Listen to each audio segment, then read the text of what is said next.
Video like जरूर कर लीजिए और ऐसे वीडियो लगातार फ्री में पाने के लिए चैनल को तुरंत सब्सक्राइब कर लीजिए और बेल आइकन को जरूर टैप कर लीजिए ताकि आगे भी सारे वीडियो आपको मिलते रहे। यूट्यूब में फॉलो करते हैं तो प्लीज ये वाला फ्री टेलीग्राम चैनल जरूर ज्वाइन कर लीजिएगा। सारे नोटिफिकेशन सारे अपडेट यहीं पे आते हैं, ध्यान रखिएगा। सारे क्वेश्चन अटेम्प्ट करिए और स्कोर अपना तुरंत कमेंट करके बताइए कितने सही हो रहे हैं कितने गलत हो रहे हैं, जल्दी से कमेंट करिए। नमस्कार साथियों, स्वागत है ऑनलाइन एग्जाम प्रिपरेशन पर which is the part of study for civil services. दोस्तों, ऑनलाइन एग्जाम प्रिपरेशन पर लगातार यूपी SSSC PD के लिए रिवीजन सीरीज चल रही है और रिवीजन की इसी क्रम में भूगोल विषय के अंतर्गत आज देखेंगे भारत की जनगणना 2011 की।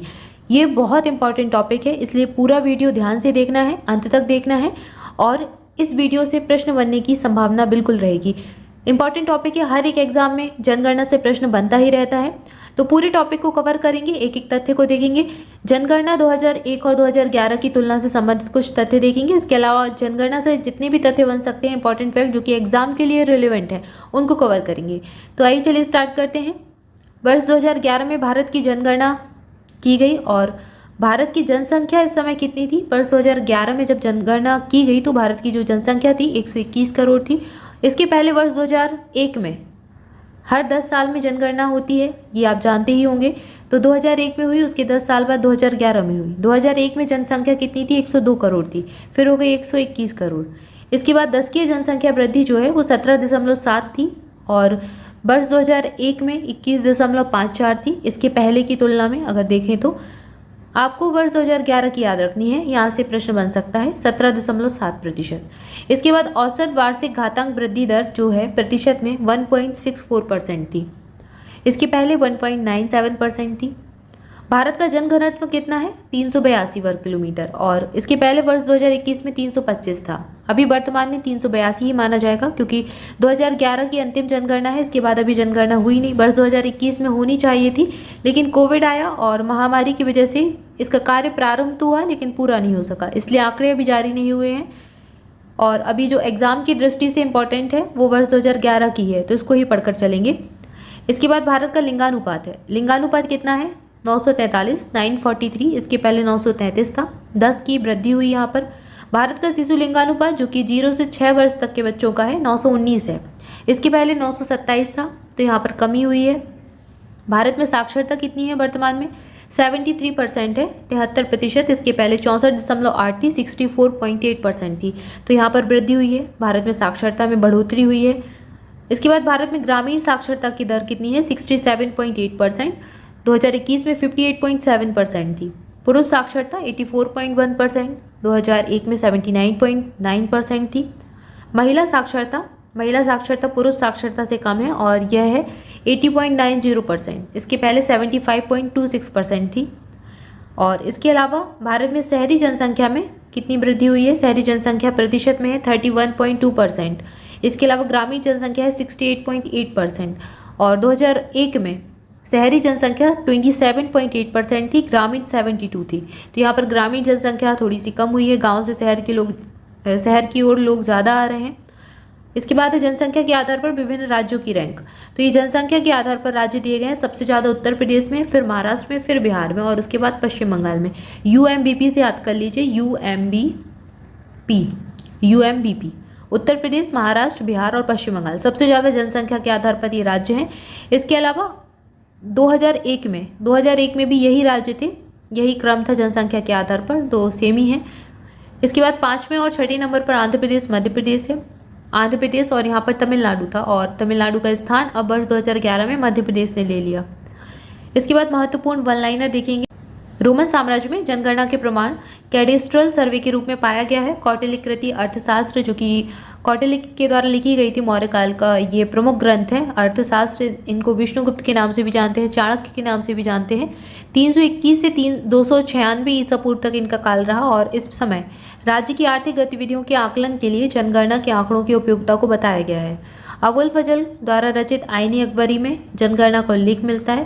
तो ग्रंथों के बारे में बताया गया है कि जनसंख्या की इंपॉर्टेंस क्या थी या फिर कहाँ से इसकी उत्पत्ति मानी जाती है। तो विभिन्न ग्रंथों में इसकी उपयोगिता के बारे में बताया गया है। चाणक्य के अर्थशास्त्र में उल्लेख है, अबुल फजल के आईनी अकबरी में भी उल्लेख है। आधुनिक पद्धति एवं व्यवस्थित ढंग से सर्वप्रथम जनगणना 1749 में 1749 में स्वीडन द्वारा कराया गया था। सबसे पहले कहाँ पर हुई? स्वीडन में 1749 में। ब्रिटिश भारत में पहली जनगणना 1872 में हुई, लॉर्ड मेयो के कार्यकाल में सबसे पहले हुई थी। और यहाँ से आपको डेट याद रखनी है 1872। सबसे पहले जनगणना ब्रिटिश काल में किसने करवाई? लॉर्ड मेयो ने। इसके बाद 1881 में लॉर्ड रिपन के समय प्रत्येक 10 वर्ष के अंतराल पर जनसंख्या का क्रमवार आकलन प्रारंभ हुआ। तो सबसे पहले अगर पूछा जाए तो 1872 किसके समय? लॉर्ड मेयो के समय। और 10 वर्ष के अंतराल पर हर साल जनसंख्या की गणना की जाएगी। ये कब से निर्धारित हुआ? 1881 से, लॉर्ड रिपन के समय। तो ये 1881 से आया कि हर 10 साल में जनगणना करेंगे। इस प्रकार 1872 में हुई जनगणना को शामिल करते हुए अब भारत में 15 जनगणना हो चुकी हैं। और वर्ष 2011 की भारत की जो जनगणना थी वो 15वीं जनगणना थी। स्वतंत्र भारत की यह 7वीं जनगणना थी, 21वीं शताब्दी की दूसरी जनगणना थी। तो ये कुछ तथ्य हैं। इसके बाद 15वीं जनगणना 2011 का नारा क्या था? हमारी जनगणना हमारा भविष्य है, ये इसका नारा था। जनगणना अधिनियम 1948 के अंतर्गत जनगणना कराई जाती है। 1991 से 2001 के दशक में निरक्षरों की संख्या में सर्वाधिक कमी हुई है। तो यहाँ पर साक्षरता बढ़ी थी। 2001 में क्या है? साक्षरता में वृद्धि हुई थी। उसके बाद फिर 2001 से 2011 तक भी साक्षरता में वृद्धि ही हुई है। शिशु लिंगानुपात जो है क्या है? शिशु लिंगानुपात किसको कहते हैं? यह जनसंख्या में 0 से 6 आयु समूह के प्रति 1000 पुरुषों की तुलना में उसी आयु समूह में स्त्रियों की संख्या है। लिंगानुपात होता ही क्या है? 1000 पुरुषों पर स्त्रियों की संख्या। और शिशु लिंगानुपात की बात करें तो क्या होगा? 0 से 6 वर्ष तक के आयु समूह की बात होगी शिशु लिंगानुपात में। और इसी आयु समूह में 1000 पुरुषों की तुलना में उसी आयु समूह की स्त्रियों की संख्या को कहेंगे शिशु लिंगानुपात। साक्षरता दर मापन 7 वर्ष और उससे अधिक आयु वाली कुल जनसंख्या पर किया जाता है। साक्षरता की मापन जो किया जाता है 7 वर्ष या फिर इससे अधिक आयु वाली जनसंख्या पर करते हैं। इसके बाद अगला तथ्य, भारतीय जनसंख्या अपने संक्रमण की तृतीय अवस्था 1951 से 81 के दशकों के काल में जनसंख्या विस्फोट अर्थात अत्यधिक तेज वृद्धि दर को प्राप्त हुई थी। तो ये तृतीय अवस्था की बात हो रही है संक्रमण काल की, और जनसंख्या विस्फोट हुआ उस समय अत्यधिक तेजी से वृद्धि हुई जनसंख्या की दर में। 15वीं जनगणना 2011 में 2001 से 2011 के मध्य दशकीय जनसंख्या वृद्धि दर 17.7% है। ग्रामीण और नगरीय अलग अलग दशकीय वृद्धि देखें तो यह दर समान अवधि में कितनी रही? ग्रामीण रही 12.3 और शहरी रही 31.8%। जनगणना 2011 के अंतर्गत जनसंख्या प्रगणना की प्रश्नावली में कुल 29 प्रश्न थे। यानी कि जब जनगणना कराई गई तो कितने प्रश्न पूछे गए लोगों से? 29 प्रश्न उसमें शामिल किए गए। जनगणना 2011 के अनुसार देश में सर्वाधिक जनसंख्या वृद्धि दर वाले 2 जिलों में क्रमशः अरुणाचल प्रदेश और पुडुचेरी के कुरंग कुमे और यनम है। कुरंग कुमे अरुणाचल प्रदेश का है, पुडुचेरी का यनम है। यहाँ पर जनसंख्या वृद्धि सबसे ज़्यादा हुई है। कुरंग कुमे में 111.01% वृद्धि दर्ज की गई है और यनम में 77.15%।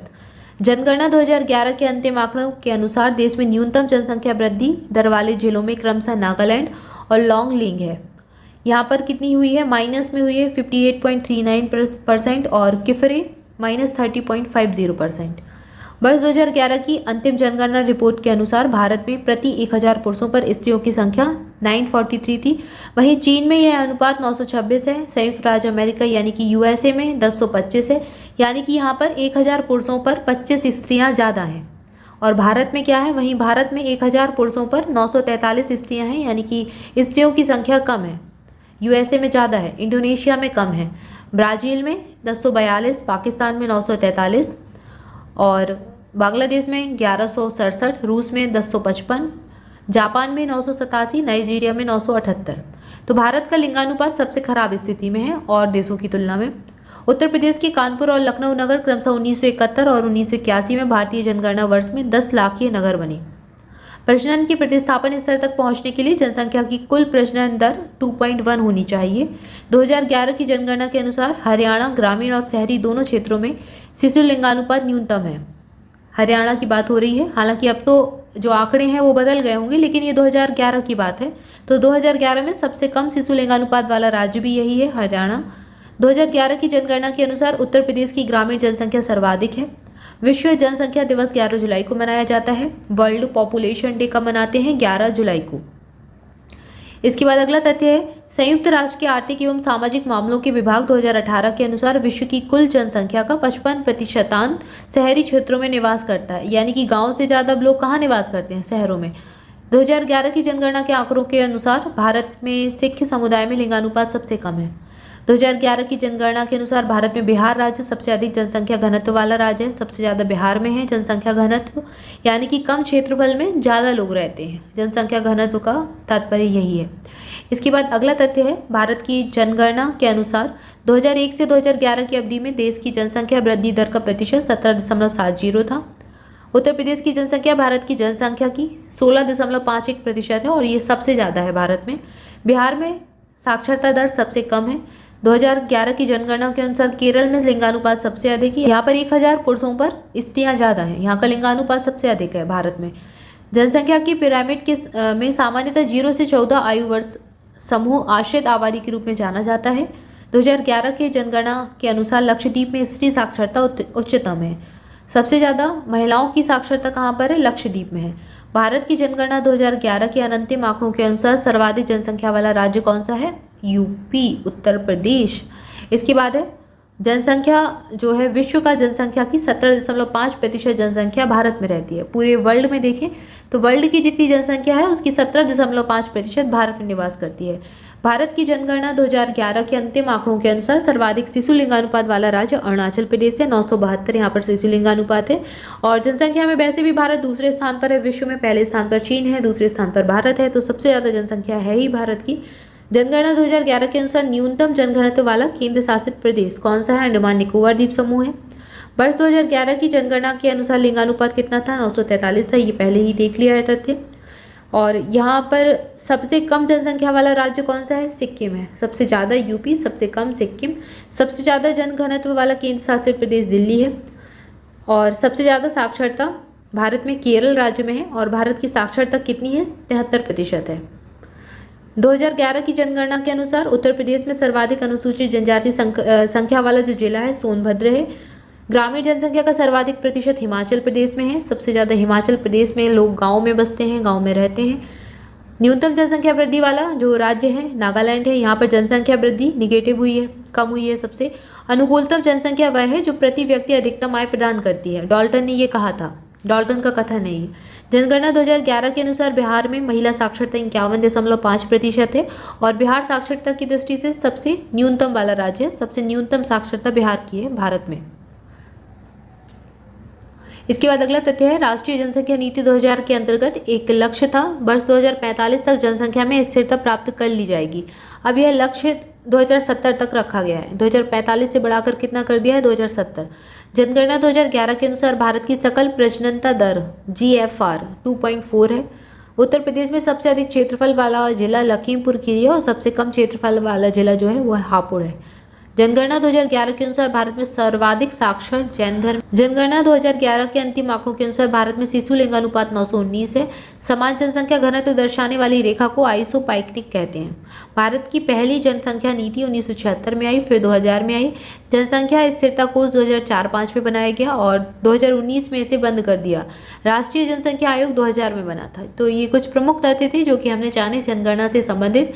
इसके आगे अगले वीडियो में देखेंगे। तब तक के लिए आप सभी चैनल के साथ जुड़े रहें, चैनल को सब्सक्राइब कर लें, वीडियो को लाइक कर लें, कमेंट करके जरूर बताएं वीडियो कैसा लगा। अपने दोस्तों के साथ खूब सारा शेयर करें। ऐसे इंपॉर्टेंट वीडियो आप तक पहुंचते रहे इसके लिए बेल आइकन जरूर प्रेस कर दें ताकि नोटिफिकेशन आपको मिलते रहें। इसके अलावा प्रैक्टिस के लिए टेलीग्राम चैनल जरूर ज्वाइन कर लें। स्टडी फॉर सिविल सर्विसेज का टेलीग्राम चैनल है। यहाँ पर लगातार आपके लिए प्रैक्टिस क्विज लगवाए जा रहे हैं, तो उसको फॉलो करें, आपके लिए बहुत बेनिफिशियल रहेगा। लिंक डिस्क्रिप्शन में दी गई है। इसके अलावा ऑनलाइन एग्जाम प्रिपरेशन का टेलीग्राम चैनल भी ज्वाइन करना है, लिंक डिस्क्रिप्शन में मिल जाएगी। और अगर आप हमारे कोई पेड बैचेस लेना चाहते हैं, कोई पेड PDF लेना चाहते हैं तो डिस्क्रिप्शन में दिए गए नंबर्स पर कॉल करके जानकारी ले सकते हैं।